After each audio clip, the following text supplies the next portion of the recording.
Don't go to a church where these 5 things are preached. There are some churches you don't need to pray about leaving. You just need to leave. Not every sermon that mentions Jesus is preaching the gospel. Not every preacher with a Bible in his hand is submitted to its authority. In these last days, deception doesn't always come dressed in rebellion. Sometimes it comes in a 3-piece suit with a microphone. So listen carefully.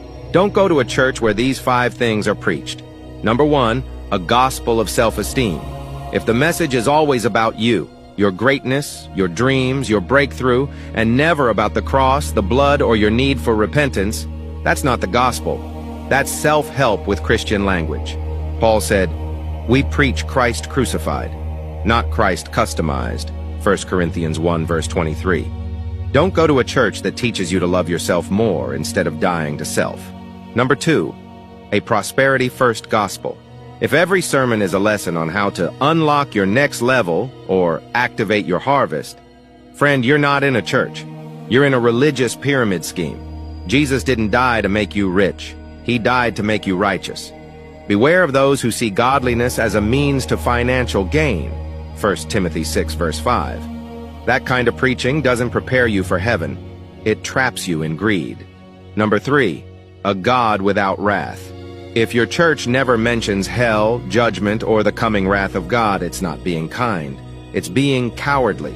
A God without wrath is a God who doesn't care about justice. And a gospel without wrath makes the cross unnecessary. What did Jesus say?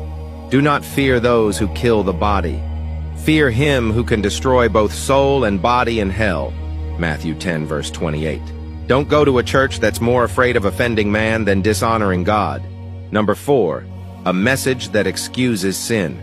When sin is minimized, holiness is mocked, and everything is grace, grace, grace without truth. You are in danger. Yes, God is merciful, but he is also holy.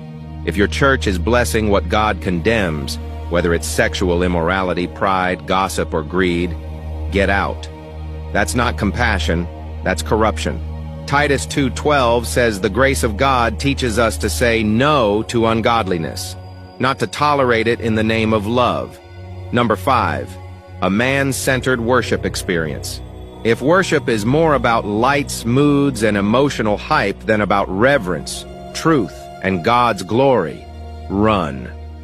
If the preacher is the main attraction and not the word, if the goal is a vibe instead of a transformed heart, you are being entertained, not edified.